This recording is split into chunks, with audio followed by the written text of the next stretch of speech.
आइए बात करते हैं दोस्तों, आज 12 मई 2020 मंगलवार हो चुका है और जानेंगे दोस्तों आज के इस वीडियो में देश भर की तमाम बड़ी खबरों को, मुख्य समाचार और ब्रेकिंग न्यूज, हेडलाइंस न्यूज के सभी अपडेट्स पर नजर डालेंगे। प्रधानमंत्री नरेंद्र मोदी जी द्वारा दोस्तों देश के सभी राज्यों के मुख्यमंत्रियों के साथ बैठक में कुछ बड़ी घोषणाएं और बड़े ऐलान भी किए गए, जानेंगे। इसके अलावा आज से ही ट्रेनें शुरू होने जा रही है, उस पर भी सरकार की तरफ से कुछ नए नियम लागू किए गए। देश भर में दोस्तों मास्क लगाने को लेकर भी अपडेट है और साथ ही बैंक खाता वालों के लिए भी एक अच्छी खबर है, सरकार की नई स्कीम भी निकल कर आ रही है गरीबों को राहत देने के लिए। ऐसे ही कई सारे नए नियम, कानून, कायदे और देश में मोदी सरकार की तरफ से बड़ी घोषणाएं, बड़े ऐलान निकल कर आ रहे हैं। इस वीडियो में आपको बताएंगे आज के तमाम अपडेट्स, बिल्कुल ध्यान से बने रहेगा हमारे साथ इस वीडियो में और एकदम पूरा लास्ट तक जरूर देखिएगा। मैं आपका बिना टाइम वेस्ट के सीधे ले चलता हूं आपको पहले अपडेट में। तो सबसे पहले बात करते हैं दोस्तों भारत में अभी इस बीमारी से, चीन से शुरू हुई इस वायरस की बीमारी को लेकर क्या ताजा आंकड़े चले। देख पा रहे भारत में पिछले 24 घंटों में सबसे ज्यादा केस देखे गए हैं। इसका ग्राफ अभी भी बढ़ता जा रहा और ऑफिशियली दोस्तों स्वास्थ्य मंत्रालय की तरफ से जारी आंकड़ों के अनुसार 67,000 के पार पहुंच चुकी है इसकी संख्या। अभी तक टोटल ऑफिशियल आंकड़ों की बात करें तो 67,152 है, जबकि अनऑफिशियल डेटा मीडिया में कई जगहों पर दोस्तों 69,149 भी चल रहे हैं। हालांकि ऑफिशियल डेटा वही है जो मैंने आपको अभी बताए थे। अच्छा, इसी बीच दोस्तों स्वास्थ्य मंत्रालय का ये भी कहना है कि रिकवरी रेट में सुधार हुआ है। रिकवरी रेट 23 से बढ़कर 25-28 और अब 31.15% तक चली गई है। डिस्चार्ज नीति में भी बदलाव किया गया, यानी कि पहले 14 दिन क्वारंटाइन रखना पड़ता था ना, उसको अब 14 नहीं बल्कि 7 दिन में छुट्टी दे दी जाएगी मरीजों को। इस तरह से नियमों में बदलाव किया जा रहा है। इसी बीच अगली बड़ी खबर आप देख पा रहे कि लॉकडाउन के बीच सरकार का एक बड़ा फैसला है। जिले में आवाजाही के लिए अनिवार्य नहीं होगा कर्फ्यू पास। जी हाँ, खबर है दोस्तों ये हिमाचल प्रदेश की तरफ से और हिमाचल प्रदेश गवर्नमेंट ने एक बड़ा फैसला लिया। बगैर कर्फ्यू के पास के वाहनों के आवाजाही को मंजूरी दे दी गई है हिमाचल प्रदेश के अंदर सभी जिलों में। अब जिले के अंदर आवाजाही के लिए कर्फ्यू पास कंपलसरी नहीं होगा। चलिए, और साथ ही अगला अपडेट आप देख सकते हैं कि देश के हर जिले में रखी जाएगी इस बीमारी के वायरस पर नजर। हर हफ्ते 200 लोगों का होगा इसका टेस्ट। जहां दोस्तों पूरे देश में इस बीमारी के लिए पुख्ता निगरानी तंत्र तैयार होगा और इसके लिए हर जिले में हर हफ्ते इस बीमारी का टेस्ट 200 टेस्ट अनिवार्य रूप से होंगे। और खास बात पता है क्या, वो ये कि ये टेस्ट उन लोगों का किया जाएगा जिसमें इस बीमारी का कोई भी लक्षण नहीं है, इससे कि हर जिले में आम लोगों के शरीर में इस वायरस की मौजूदगी का तत्काल पता लगाया जा सकेगा। ये भी भारत सरकार नई प्लानिंग बना रही है। चलिए, साथ ही अगला अपडेट आ रहा दोस्तों कि WHO साइंटिस्ट ने भारत की तारीफ की है और कहा कि दूसरे देशों के मुकाबले भारत में इस बीमारी के मामले कम आए हैं। जहां वर्ल्ड हेल्थ ऑर्गेनाइजेशन के जो वैज्ञानिक है ना दोस्तों, उन्होंने भी भारत की तारीफ की है। विश्व स्वास्थ्य संगठन की मुख्य वैज्ञानिक सौम्या स्वामीनाथन ने अन्य देशों के मुकाबले इस बीमारी के वायरस से संक्रमण होने और उससे जान जाने वाले के आंकड़ों की संख्या को देखते हुए भारत की सराहना की और कहा कि भारत इस बीमारी की दवा के निर्माण में भी महत्वपूर्ण भूमिका निभाएगा। उन्होंने कहा कि पूरी दुनिया को आने वाले कई महीनों और संभवतः सालों तक इसके प्रसार के लिए तैयार रहना होगा। तो ये भी अपडेट्स चल रहे हैं। तो ये तो दोस्तों रही इस बीमारी से संबंधित कुछ बड़ी खबरें और बड़ी बातें, अपडेट्स, राइट। अब नजर डालते दोस्तों देश भर की प्रमुख न्यूज हलचल पर और सरकार की तरफ से क्या अंडरग्राउंड प्लानिंग चल रही है। आइए आपको बताते हैं कि आखिर देश के किन किन राज्यों के मुख्यमंत्रियों ने मोदी सरकार को लॉकडाउन बढ़ाने की भी बात कही है और सुझाव दिया। और क्या 17 मई के बाद लॉकडाउन बढ़ेगा या फिर 17 मई से लॉकडाउन खत्म हो जाएगा। हो सकता है कि आपको इस सवाल का जवाब भी आपको आज की इन्हीं बड़ी खबरों में जानने मिल जाए, तो बिल्कुल ध्यान से बने रहेगा। और बिना टाइम वेस्ट के अपन चलते हैं आगे अगले अपडेट में। तो देख पा रहे होंगे दोस्तों कि गृह मंत्रालय ने यात्रियों के लिए नए दिशा निर्देश जारी किए हैं। मास्क पहनना और सोशल डिस्टेंसिंग रखना अनिवार्य होगा। दरअसल आपको पता होगा दोस्तों कि आज से ही भारतीय रेलवे कई रूट पर नई रेलगाड़ियां चलवाने जा रहा है, राइट। तो दरअसल दोस्तों आज यानी 12 मई से 15 रूटों पर ट्रेन नई दिल्ली से चलने शुरू होने जा रही है और इनमें सफर करने के लिए कल शाम 4 बजे से ऑलरेडी टिकट बुकिंग शुरू हो चुकी है। हालांकि कल IRCTC की वेबसाइट कई बार शटडाउन भी हो चुकी थी, ज्यादा ट्रैफिक के चलते हैंग हो गई थी। और ऐसे में दोस्तों रेलवे में सफर करने से पहले यात्रियों के लिए सरकार ने कुछ गृह मंत्रालय ने दिशा निर्देश जारी किया और ऐसे में कुछ हाइलाइट्स और पॉइंट्स आप देख पा रहे कि ट्रेन किस रूट पर कब चलेगी इसका फैसला रेल मंत्रालय लेगा। केंद्रीय गृह मंत्रालय केंद्रीय स्वास्थ्य मंत्रालय के संपर्क में रहेगा और साथ ही जिनका ई टिकट कंफर्म है उन्हें ही स्टेशन पर आने की अनुमति होगी। ई टिकट के आधार पर ही किसी यात्री या कैब के ड्राइवर को अनुमति मिलेगी। रेलवे स्टेशन पर यात्रियों की स्क्रीनिंग की जाएगी। हर डिब्बे रेलवे स्टेशन में प्रवेश और बाहर निकलने वाले गेटों पर सैनिटाइजर की सुविधा होगी। स्टेशन और रेल दोनों जगह हर यात्री के लिए मास्क पहनना अनिवार्य होगा। ट्रेन पर चढ़ते और उतरते समय भी सोशल डिस्टेंसिंग का पालन करना जरूरी होगा। इस तरह से दोस्तों योजनाबद्ध तरीके से भारतीय रेलवे ट्रेनें शुरू करने जा रहा है। अच्छा, तो दोस्तों ये तो अच्छी बात है, लेकिन इसी बीच रेलवे की तरफ से कुछ और नई गाइडलाइंस और और नए नियम भी हैं, वो भी हम आपको बताएंगे। साथ ही अगला अपडेट आ रहा है दोस्तों की पीएम नरेंद्र मोदी के साथ बैठक में ममता बनर्जी बोली कि इस मुश्किल घड़ी में राजनीति नहीं करनी चाहिए। दरअसल आपको पता होगा कल ही भारत के माननीय प्रधानमंत्री नरेंद्र मोदी जी ने देश के लगभग सभी राज्यों और केंद्र शासित प्रदेशों के मुख्यमंत्रियों के साथ वीडियो कॉन्फ्रेंसिंग के जरिए बैठक की, राइट। लेकिन क्या आपको पता दोस्तों की इस बैठक में क्या क्या चर्चाएं हुई, क्या खास बातें रही, लॉकडाउन बढ़ाने को लेकर क्या विचार हुआ, नहीं ना? तो चलिए मैं आपको बताता हूँ। दरअसल दोस्तों इस बैठक में सबसे पहले तो पीएम मोदी जी ने कहा कि दुनिया भर के दूसरे देशों की जो सरकारें है ना, वो भारत की सराहना कर रही है, भारत की प्रशंसा कर रही है, क्योंकि हम बहुत अच्छी तरह से इस बीमारी के खिलाफ पूरी लड़ाई लड़ रहे हैं। इसमें राज्य सरकारों ने भी अहम भूमिका निभाई है, इसके लिए राज्य सरकारों का भी थैंक किया प्रधानमंत्री जी ने। इसके अलावा पीएम मोदी ने कहा दोस्तों कि हमने शुरू से इस बात पर जोर दिया कि जो जहां है वो वहीं रहे, लेकिन घर जाना मानव का स्वभाव होता है और इसलिए हमने अपना निर्णय बदला। इसके बावजूद हमने ये सुनिश्चित करना होगा कि ये बीमारी गाँव में नहीं फैले, यही हमारे लिए सबसे बड़ी चुनौती होगी। सबसे ज्यादा फोकस जो मतलब उन्होंने किया ना दोस्तों, वो गाँव में ये बीमारी को नहीं फैलने को लेकर भी किया कि आखिर किस तरह से हम गाँव में इस बीमारी को फैलने से रोक पाए। और इसके अलावा बैठक में मौजूद गृह मंत्री अमित शाह ने आरोग्य सेतु मोबाइल एप्लीकेशन के महत्व पर भी प्रकाश डाला और मुख्यमंत्रियों से इसके डाउनलोड को लोकप्रिय बनाने के लिए आग्रह भी किया। आप भी जरूर डाउनलोड करें आरोग्य सेतु मोबाइल ऐप, ये बहुत काम की चीज है दोस्तों। इस मौके पर संकट की घड़ी में आपको काफी इन्फॉर्मेशन इससे मिलेगी। अच्छा, इसके अलावा इस बैठक की कुछ और खास बातों में प्रधानमंत्री जी के साथ बैठक में तमिलनाडु ने NHM फंड जल्द से जल्द जारी करने की मांग करते हुए राज्य के लिए 2000 करोड़ रुपए की विशेष मदद का ऐलान करने का भी आग्रह किया। इसके अलावा आंध्र प्रदेश के मुख्यमंत्री जगन मोहन रेड्डी ने पीएम मोदी के साथ बैठक के दौरान कहा कि राज्य के करीब 30,000 लोगों को अति संवेदनशील मानकर उनकी जांच की गई। तो ये तो कुछ बैठक की खास बातें नहीं, ठीक है ना। फिलहाल दोस्तों अगली बड़ी खबर आप देख पा रहे कि अब 17 मई तक मिलेगा सैमसंग का धांसू ऑफर। इन सामान की प्री बुकिंग पर आपको 1000 रुपए तक का फायदा मिलेगा। जी हाँ दोस्तों, सैमसंग कंपनी की तरफ से ऑफर निकाला गया है टीवी, फ्रीज, एसी, कूलर वगैरह सब पर, और ऑफर का नाम है stay home stay happy pre book offer. इसके तहत दोस्तों प्री बुकिंग पर आपको सीधा 1000 रुपीज का फ्लैट डिस्काउंट मिल रहा। और ये जो ऑफर की लास्ट डेट थी ना, वो 17 मई तक कंपनी की तरफ से बढ़ा दी गई है। सैमसंग की तरह ही दोस्तों LG भी ऑफर वगैरह दे रहा है। तो इस तरह से LG की तारीख 15 मई है, आप भी चाहें तो इसका फायदा उठा सकते हैं। माइक्रोवेव, एसी, वॉशिंग मशीन के ऑर्डर पर 17, 12, 11% तक का डिस्काउंट भी मिल रहा है सैमसंग पर। चलिए इसके अलावा कुछ महत्वपूर्ण हाईलाइट्स पॉइंट्स जो रहे ना, उनमें देख पा रहे होंगे दोस्तों की इस चीन से शुरू हुए वायरस पर 6 घंटे कल पीएम मोदी की मैराथन बैठक चली और उन्होंने एक और नया नारा दिया, पता है क्या? जन से जग तक। ये नारा भी दिया पीएम मोदी जी ने, जन से जग तक। तो इसके अलावा भी बैठक में एक और खास चीज ये रही दोस्तों, जिसमें बड़ा अपडेट आप देख पा रहे होंगे कि पीएम मोदी से मीटिंग में 4 राज्यों ने लॉकडाउन को बढ़ाने की भी मांग की है। गुजरात का विरोध भी सामने रहा। जहाँ तो दरअसल कल जो वो बैठक हुई ना मुख्यमंत्रियों के साथ वीडियो कॉन्फ्रेंसिंग के जरिए, उसमें 4 ऐसे राज्य थे जिनके मुख्यमंत्रियों ने लॉकडाउन को बढ़ाने की घोषणा की है। इसके अलावा गुजरात के मुख्यमंत्री विजय रूपाणी ने लॉकडाउन बढ़ाने का विरोध किया। गुजरात में इसके सर्वाधिक मामलों की लिस्ट में ही है, महाराष्ट्र के बाद सबसे ज्यादा मामले इसमें ही है। अच्छा, ऐसे में दोस्तों वो 4 राज्य सरकारें कौन सी है जिन्होंने लॉकडाउन बढ़ाने की मांग की है? तो उन राज्यों में शामिल है दोस्तों की तेलंगाना के मुख्यमंत्री चंद्रशेखर राव ने लॉकडाउन बढ़ाने की मांग का समर्थन किया। इसके अलावा महाराष्ट्र के मुख्यमंत्री उद्धव ठाकरे ने भी लॉकडाउन बढ़ाने की मांग की है। साथ ही वीडियो कॉन्फ्रेंसिंग में पंजाब के मुख्यमंत्री कैप्टन अमरिंदर सिंह ने भी लॉकडाउन बढ़ाने का समर्थन किया। इसके अलावा बिहार के मुख्यमंत्री नीतीश कुमार ने भी लॉकडाउन को बढ़ाने की मांग की है। ये 4 राज्य सरकारें ऐसी जिन्होंने लॉकडाउन की बढ़ाने की मांग की है। अब दोस्तों फाइनल डिसीजन जो है ना, वो आ जाता है घूम फिर के केंद्र सरकार के ऊपर कि आखिर पीएम मोदी गवर्नमेंट जो है लॉकडाउन को बढ़ाती है या 17 मई के बाद और सरकार की क्या प्लानिंग शुरू होती है। Green zone, orange zone, red zone तो ऑलरेडी सरकार ने डिवाइड कर ही दिए। अब देखते हैं इसके अलावा भी और क्या नया अपडेट आता है, मैं आपको तुरंत बताऊंगा जरूर। लेकिन इसके लिए आप हमसे जुड़े रहेगा और इस चैनल को सब्सक्राइब करके बेल आइकन दबाए रखिएगा, ताकि आपको रोजाना के ताजा अपडेट्स जो है ना, वो तुरंत आपके मोबाइल पर मिलते रहेंगे। और हाँ दोस्तों, मैं आपसे एक रिक्वेस्ट करना चाहूंगा कि अगली बड़ी खबरें जो अपन जानेंगे ना, बैंक खाता वालों के लिए, प्राइवेट नौकरी करने वालों के लिए, इनके लिए सबसे महत्वपूर्ण अपडेट आ रहे हैं। लेकिन उन खबरों को जानने से पहले आपसे एक छोटी सी रिक्वेस्ट है कि अगर आपको ये वीडियो अच्छा लगा हो ना, तो इसको लाइक करना, और अच्छा नहीं लगा हो तो डिसलाइक करना। लेकिन आप आपके विचार और राय जरूर देना। अच्छा लगा तो लाइक कीजिए, नहीं लगा तो डिसलाइक कीजिए। और अपन सीधे आगे बढ़ते दोस्तों अगले अपडेट में। तो देख पा रहे कि दोस्तों ICMR की एक नई गाइडलाइन है कि डॉक्टरों को इसके मरीजों की जान चली जाने के कारण की जानकारी देनी पड़ेगी। जी हाँ, ICMR यानी कि Indian council of medical research organisation जो है ना, भारतीय चिकित्सा अनुसंधान परिषद, उन्होंने देश भर के सभी डॉक्टरों के लिए एक नई गाइडलाइन जारी की है। और किसी भी हॉस्पिटल में अगर इस बीमारी का मरीज स्वर्गवास हो जाता तो उस बात का कारण रीजन जो है ना, वो डॉक्टरों को ICMR को देना पड़ेगा। ये नई गाइडलाइन जारी कर दिया। चलिए साथ ही अगला अपडेट आ रहा, अच्छी खबर है दोस्तों, कंस्ट्रक्शन उद्योग से जुड़े 40,000 मजदूरों के खातों में मई में फिर से इतने रुपए देगी केजरीवाल सरकार। जी हाँ, अरविंद केजरीवाल जी ने कल एक ट्वीट किया। पता है क्या? देखिए आप कि दिल्ली में कंस्ट्रक्शन का काम करने वाले मजदूरों को इस महीने एक बार फिर से दिल्ली सरकार 5-5 हजार रुपए की सहायता राशि देगी, यानी कि सीधे उनके बैंक खातों में 5-5 हजार रुपए ट्रांसफर किए जाएंगे। ऐसे तकरीबन 40,000 कंस्ट्रक्शन मजदूर जो हैं, उनको सीधा फायदा मिलेगा। इसके लिए रजिस्ट्रेशन की प्रक्रिया 15 मई से शुरू हो जाएगी। ये अच्छी बात है, दिल्ली गवर्नमेंट की तरफ से राहत की खबर है। अगला अपडेट आ रहा है कि अहमदाबाद में नहीं होगा करेंसी नोट से लेन देन, होम डिलीवरी हुई अनिवार्य।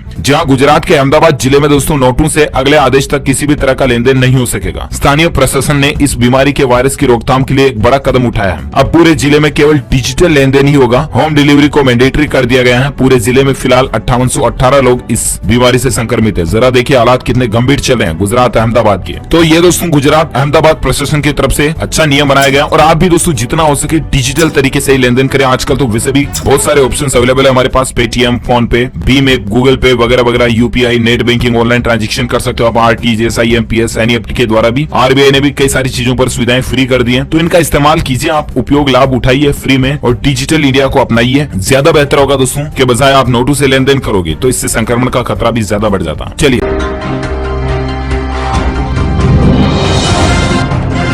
मौसम समाचार को लेकर कुछ बड़ी खबरें आपको बताते हैं। अलर्ट है दोस्तों, किसानों पर फिर पड़ने वाली है मौसम की मार। इन क्षेत्रों में भारी बारिश और आंधी का पूर्वानुमान घोषित किया गया। भारतीय मौसम विज्ञान विभाग की तरफ से अगले 3 से 4 दिनों में देश के किन किन हिस्सों में भारी बारिश और आंधी आ सकती है, तो जरा जान लीजिएगा दोस्तों। अगले 5 दिनों में जो पूर्वानुमान जारी किया गया ना, वो किसानों की चिंता बढ़ा सकता है, क्योंकि पश्चिमी विक्षोभ एवं उत्तर पश्चिम भारत के ऊपर पूर्वी हवाओं के साथ चक्रवाती हवा चलने के प्रभाव से अगले 36 घंटों के दौरान पश्चिमी हिमालय क्षेत्र और उत्तर पश्चिम भारत के कई मैदानी क्षेत्र के इलाकों में छिटपुट स्थानों पर तेज हवाओं के साथ बारिश और आंधी होने की संभावना है। 50 किलोमीटर प्रति घंटा की रफ्तार से हवाएं चल सकती हैं। इसके अलावा मौसम को लेकर कुछ अपडेट देख सकते हैं कि उत्तर प्रदेश में भी आंधी और बारिश से जान जाने का सिलसिला अभी तक जारी है। अब तक 36 लोगों की जान जाने की खबर है, जबकि दोस्तों मात्र बिजली गिरने से 27 लोग स्वर्गवास हो चुके हैं। उत्तर प्रदेश के मुख्यमंत्री योगी आदित्यनाथ ने मुआवजे का भी ऐलान किया। 4-4 लाख रुपए का मुआवजा दिया जाएगा इन लोगों को जो कि अभी इस प्राकृतिक आपदा में अपने परिवार को छोड़ चुके हैं। इसके अलावा मौसम पूर्वानुमान की अगर बात करें दोस्तों संपूर्ण भारत के, तो बड़ी खबर आप देख पा रहे कि संपूर्ण भारत का 12 मई का मौसम पूर्वानुमान निकल कर आ रहा है, जिसके तहत दोस्तों आगामी 24 से 48 घंटों के दौरान केरल, आंतरिक तमिलनाडु, दक्षिण कर्नाटक, बिहार के कुछ हिस्सों, उप हिमालय, पश्चिम बंगाल, सिक्किम, असम, मेघालय में हल्की से मध्यम बारिश की संभावना है। साथ ही पंजाब, हरियाणा, पूर्वी मध्य प्रदेश, तेलंगाना, आंतरिक कर्नाटक और दक्षिण तमिलनाडु में हल्की से मध्यम बारिश होने के आसार हैं। उत्तरी राजस्थान और दिल्ली में कुछ जगहों पर धूल भरी आंधी भी चल सकती है। मौसम को लेकर एक और खबर देख पा रहे कि भारत के एक्शन से घबराया पाकिस्तान, रेडियो पर देने लगा जम्मू कश्मीर के मौसम का हाल। जी हाँ दोस्तों, भारत के एक्शन से पाकिस्तान घबरा गया। घबराहट का आलम यह है कि पाकिस्तान की सरकारी मीडिया ने रविवार को जम्मू कश्मीर के मौसम की विस्तृत जानकारी देने की शुरुआत भी कर दी है। ये कदम भारत द्वारा पाकिस्तान के कब्जे वाले कश्मीर पीओके के मौसम का पूर्वानुमान जारी करने की शुरुआत के कुछ दिन बाद उठाया गया। देखिए पाकिस्तान किस तरह से भेड़ चाल चलता। चलिए अब नजर डालते हैं देश की प्रमुख हेडलाइंस न्यूज सुर्खियों पर फटाफट से। तो बड़ी खबर आप देख पा रहे कि आज से चलने जा रही ट्रेनें, यहाँ चेक कीजिएगी कितने बजे और कहां से किस रूट पर ट्रेनें चलेगी। इसको लेकर पूरी टेबल और चार्ट स्क्रीन पर आप दोस्तों देख सकते हैं। इसी बीच गृह मंत्रालय की कुछ गाइडलाइंस भी है, जिसमें आप देख पा रहे कि प्रवासी मजदूरों के लिए अब रोजाना 100 श्रमिक स्पेशल ट्रेनें भी रेलवे चलाने जा रहा है। ये भी अच्छी खबर है। 5 लाख से ज्यादा प्रवासी मजदूरों को उनके गृह राज्य तक पहुंचाने के लिए 1 मई से इस तरह की 468 रेलगाड़ियां चलाई गई है। लेकिन अब दोस्तों 100 श्रमिक स्पेशल रेलगाड़ियां और प्रतिदिन रेलवे ने चलाने का फैसला लिया है, तो ये भी अच्छी बात है। इसके अलावा रेलवे को लेकर कुछ नियम आप देख पा रहे दोस्तों कि मंत्री, सांसद सहित इन लोगों को भी अब देना पड़ेगा ट्रेन का किराया, नहीं मिलेगी कोई भी छूट। जहां मंगलवार से जो स्पेशल ट्रेनें चलने जा रही है ना दोस्तों, उनमें सफर करने वाले किसी भी यात्री को किसी भी प्रकार का यात्री कोटे का फायदा नहीं मिलेगा। चाहे नेता हो, सांसद हो, मंत्री हो, दिव्यांग हो, महिला हो, सीनियर सिटीजन हो, कोई भी हो, उनको टिकट का पूरा पैसा देना पड़ेगा। किसी भी यात्री के लिए इन ट्रेनों में किसी भी प्रकार की कोई छूट नहीं होगी। ठीक है, पहली बात तो ये ध्यान में रखिएगा। इसके अलावा रेलवे के कुछ और रूल्स एंड रेगुलेशंस हैं, जिसमें आप देख पाओगे कि 4 बजे से टिकट बुकिंग ऑलरेडी कल शाम से शुरू हो चुकी है। इसके अलावा मास्क और सैनिटाइजर कंपलसरी होगा। 2 घंटे पहले स्क्रीनिंग भी होगी। ट्रेनों में सफर में जाने से पहले आपको कुछ नियम जरूर जान लेने चाहिए। देख पा रहे कि गृह मंत्रालय की ओर से जारी दिशा निर्देशों के मुताबिक सिर्फ उन्हीं लोगों को यात्रा का मौका मिलेगा जिनके पास ई कंफर्म टिकट है। इसके अलावा जिनके पास मास्क वगैरह है वही अंदर जा सकते हैं। मास्क पहने रहना होगा और सैनिटाइजर का इस्तेमाल आपको पहले से ही करना पड़ेगा। आपको आपके साथ गार्बेज बैग भी रखना होगा। सोशल डिस्टेंसिंग का ध्यान रखना पड़ेगा। ये कुछ रेलवे की तरफ से रूल्स एंड रेगुलेशंस हैं। ठीक है, अपन आगे बढ़ते दोस्तों अगले अपडेट में। तो देख पा रहे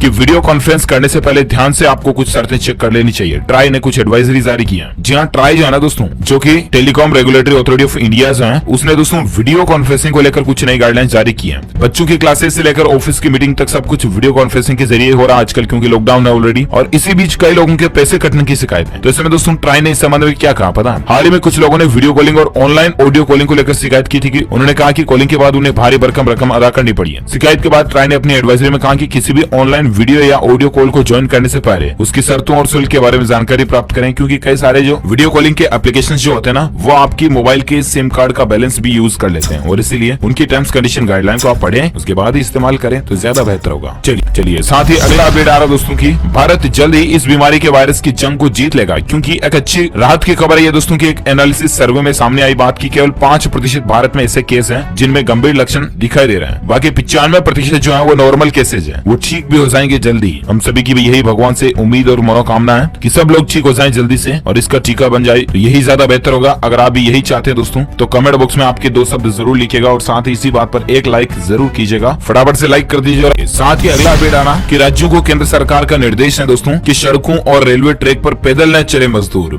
जहां आजकल कई सारे मजदूर लोग आपने खबरों में भी देखा होगा, तस्वीरें वीडियोस वगैरह सोशल मीडिया पर भी देखे होंगे कि पैदल हजारों किलोमीटर सैकड़ों किलोमीटर चल करके पैदल अपने राज्य में आ रहे हैं, राइट। और उन्हीं मजदूरों को देखते हुए केंद्र सरकार ने यानी कि पीएम मोदी गवर्नमेंट ने देश के सभी राज्यों की सरकारों को ये जानकारी दी है कि ऐसी व्यवस्थाएं करी कि कोई भी मजदूर जो है सड़क रेलवे ट्रैक वगैरह पर कहीं पर भी पैदल न चलने पाए। ये अच्छी बात है। साथ ही अगला अपडेट देख पा रहे दोस्तों की सानिया मिर्जा ने यह बड़ा पुरस्कार जीतकर रचा इतिहास और इनामी राशि को भी राहत कोष में दान दे दी है। जहां टेनिस स्टार जो है भारत की सानिया मिर्जा, जरूर आप जानते होंगे इन्हें, तो इन्होंने दोस्तों सोमवार को फेड कप हार्ट पुरस्कार जीता और ये जीतने वाली ये पहली भारतीय महिला भी बन गई है। ध्यान में रखिएगा नाम, क्योंकि करंट अफेयर्स कॉम्पिटिटिव एग्जाम में इस तरह के क्वेश्चन भी पूछ लिए जाते हैं। जिन्हें ये पुरस्कार मिला है ये पहली भारतीय महिला है और ये पुरस्कार मां बनने के बाद कोर्ट पर सफल वापसी के लिए इनको मिला है। उन्होंने इस जीत से मिला पैसा तेलंगाना मुख्यमंत्री रिलीफ फंड में देने का फैसला किया और इसकी घोषणा खुद उन्होंने सोशल मीडिया अकाउंट पर की है। अच्छी बात है। और साथ ही अगली खबर आप देख पाएंगे, केंद्रीय कर्मचारियों की सैलरी में नहीं होगी कोई कटौती। जानिए क्या है आखिर सरकार का कहना। तो दरअसल दोस्तों सरकार ने सोमवार को ये साफ कर दिया कि किसी भी केंद्रीय कर्मचारी की सैलरी में कोई भी कटौती नहीं की जा रही है। सोमवार को वित्त मंत्रालय द्वारा एक ट्वीट किया गया और इसमें इस बात की जानकारी दी है। वित्त मंत्रालय ने कहा दोस्तों की मीडिया के कुछ सेंसेक्स में आपको इस तरह की खबरें देखने को मिलेगी, लेकिन ये सारी खबरें झूठी हैं, बेतुकी हैं, इनका कोई भी आधार नहीं है। देख पा रहे मिनिस्ट्री ऑफ फाइनेंस की तरफ से ट्वीट किया गया, there is no proposal under consideration of government for any cut whatsoever in the existing salary of any category of central government employees. तो ये क्लेरिफिकेशन गवर्नमेंट ने दे दिया, अच्छी बात है। चलिए, और साथ ही अगला अपडेट देख पा रहे कि घर लौट रहे लाखों कामगारों मजदूरों को उत्तर प्रदेश में ही मिलेगा रोजगार। योगी सरकार ने एक मास्टर प्लान बनाया इसको लेकर। जहां दोस्तों उत्तर प्रदेश में लगातार दूसरे राज्यों से प्रवासी कामगार और मजदूर वापस लौट रहे हैं। एक तरफ योगी सरकार इन लोगों को सकुशल अपने घर तक पहुंचाने के लिए पूरी ताकत भी झोंके हुए हैं, वहीं इतनी बड़ी संख्या में वर्कफोर्स को यूपी में ही रोकने की रणनीति पर भी काम शुरू हो गया। यानी कि उन मजदूरों को बाहर वापस उनके राज्य में ना भेजा जाए, बल्कि उत्तर प्रदेश में ही उनको रोजगार दिया जाएगा। ये कहना है दोस्तों उत्तर प्रदेश के मुख्यमंत्री योगी आदित्यनाथ सरकार की तरफ से। तो ये राहत की बात है यूपी के मजदूरों के लिए। और साथ ही अगला अपडेट है दोस्तों की, इस सोसाइटी में बाहरी आदमी को घर लाने पर 11,000 का जुर्माना, बिजली और पानी का कनेक्शन भी काटा जाएगा। जी हाँ, ये जो व्यवस्था की गई है लोकल एसोसिएशन की तरफ से लागू किया गया नियम। लेकिन देखिए नियम कितना सख्त है। उत्तर प्रदेश के गाजियाबाद की एक बड़ी आवासीय सोसाइटी का इस बीमारी से फैलने के मसले को रोकने के लिए एक नया नियम बना दिया गया। अपार्टमेंट एसोसिएशन की ओर से तय नियम के मुताबिक दोस्तों कोई भी अपार्टमेंट मालिक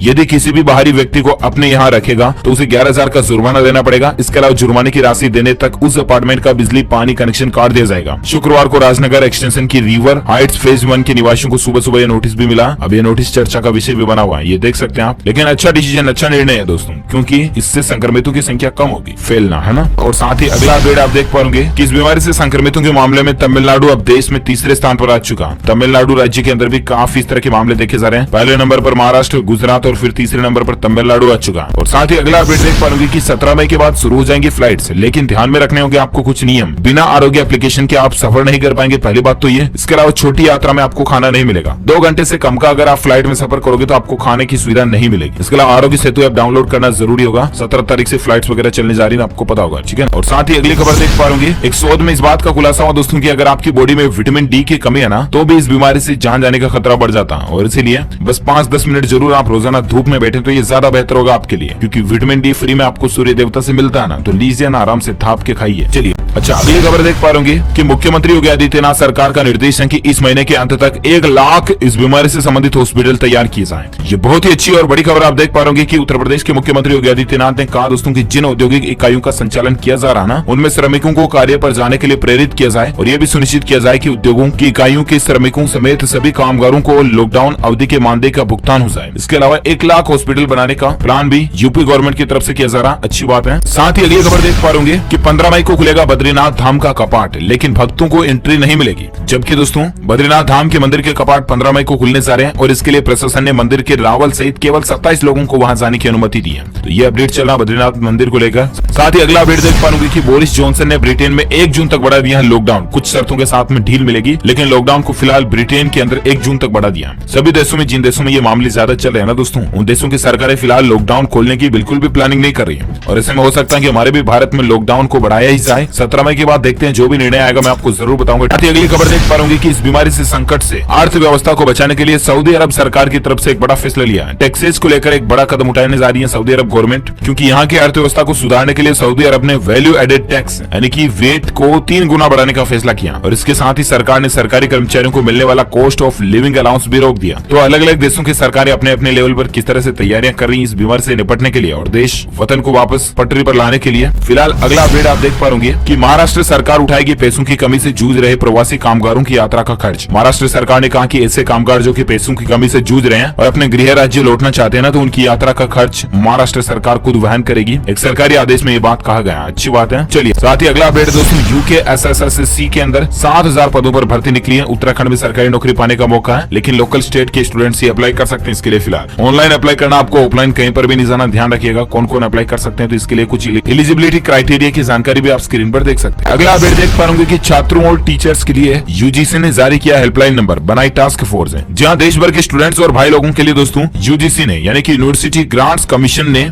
विश्वविद्यालय अनुदान आयोग ने एक हेल्पलाइन नंबर और एक ईमेल आईडी जारी किया है। ईमेल आईडी और हेल्पलाइन नंबर आप देख पाएंगे 01123236374। ये तो हेल्पलाइन नंबर है। ईमेल आईडी है दोस्तों covid19@help.ugc@gmail.com। इस पर आप किसी भी तरह की सहायता ले सकते हैं, अपने किसी भी तरह के सवाल पूछ सकते हैं। ठीक है। और साथ ही अगली खबर है दोस्तों की चीन को छोड़कर भारत आने की तैयारी कर रही है एप्पल कंपनी। करीब 3 लाख करोड़ रुपए के रेवेन्यू पर इसका नजर है और देखते हैं आखिर एप्पल कहां पर अपना कारोबार शिफ्ट करती है। और इसी के साथ ही दोस्तों ये आज की बड़ी खबरें, मुख्य समाचार, today breaking news, India news, headlines news का अपडेट वीडियो फिनिश होता है। और हाँ, साथ ही आप मुझे नीचे कमेंट करके बताना जरूर कि आपको क्या लगता है दोस्तों की 17 मई के बाद मोदी सरकार लॉकडाउन को बढ़ा सकती है या फिर नहीं बढ़ाएगी, या आपकी राय क्या है कि बढ़ाना चाहिए या नहीं। दोनों ही सवालों का जवाब आपको इस वीडियो के नीचे कमेंट बॉक्स में लिखना है। तो आप जीत सकते हैं शानदार सरप्राइज गिफ्ट जो कि गिव अवे के रूप में आप तक पहुंचे दिया जाएगा। और साथ ही दिल से इस वीडियो को लाइक करना, शेयर भी करना अपने दोस्तों के साथ फेसबुक और व्हाट्सएप पर। और अगर पहली बार आए हैं ना, तो चैनल को सब्सक्राइब करके बेल आइकन भी जरूर दबा देना, ताकि आपको रोजाना के ताजा अपडेट्स तुरंत मिलते रहेंगे। Thank you, take care, goodbye, जय हिंद, जय भारत, वंदे मातरम।